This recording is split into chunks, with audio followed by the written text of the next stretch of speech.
selamat datang kembali. Oke, kali ini kita akan coba bedah nih beberapa kutipan yang Anda bagikan dari buku Secrets of Power Negotiation. Pernah nggak sih Anda keluar dari negosiasi terus kepikiran, kayaknya tadi bisa lebih oke hasilnya. Nah, sumber ini isinya strategi jitu semua, dan fokusnya tuh nggak cuma angka, tapi banyak soal mainin persepsi gitu. Betul sekali. Buku ini emang nunjukin sisi psikologis negosiasi itu kuat banget. Misi kita ya itu, bongkar beberapa taktik kunci yang mungkin sering Anda temui atau malah ya bisa Anda pakai juga biar hasilnya maksimal.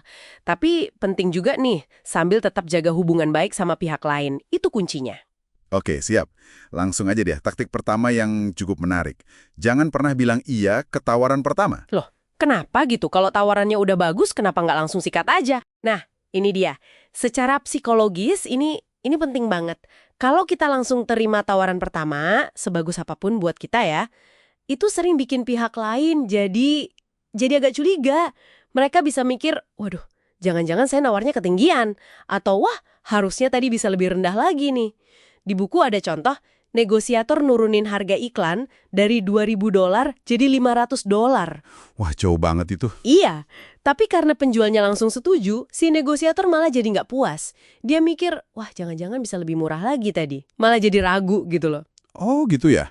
Jadi nolak tawaran pertama itu bukan soal angkanya semata, tapi lebih ke, mengelola ekspektasi lawan bicara kita ya? Tepat sekali, mengelola ekspektasi. Oke. Nah, ini nyambung nih ke taktik berikutnya. Minta lebih dari yang sebenarnya kita harapkan. Plus, pakai flinch. Apa nih maksudnya flinch? Kayak kaget gitu. Iya, semacam itu. Jadi, minta lebih tinggi dari target kita itu penting karena ya beberapa alasan sih. Pertama, ya siapa tahu aja dapet kan?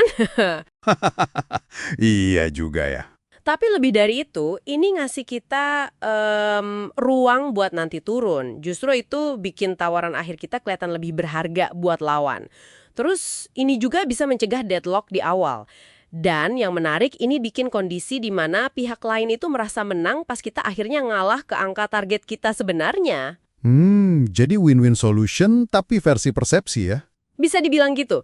Nah, soal flinch tadi, itu semacam reaksi kaget atau kelihatan agak nggak nyaman gitu, bisa omongan, bisa juga bahasa tubuh.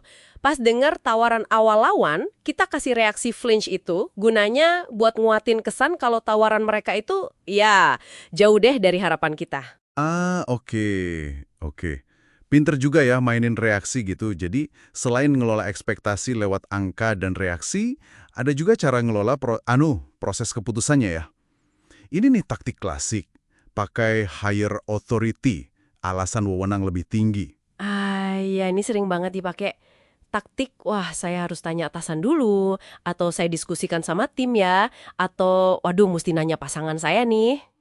Sering dengar yang kayak gitu. Nah, ini cara halus buat nunda keputusan, atau nolak, atau malah kasih tekanan balik tanpa perlu konfrontasi langsung. Penjual, pembeli, dua-duanya bisa pakai. Kalau Anda yang ngadepin taktik ini gimana? Sumbernya bilang, coba kunci dulu komitmen orang di depan Anda itu. Tanya aja misalnya, oke, andai kata nih atasan Anda setuju, dari sisi Anda sendiri gimana? Udah cocok sama proposal ini? Oh, buat mastiin dia setuju dulu secara pribadi ya? Betul. Kalau itu nggak berhasil, ya minimal minta komitmen dia buat rekomendasiin proposal kita ke si higher authority itu. Paham.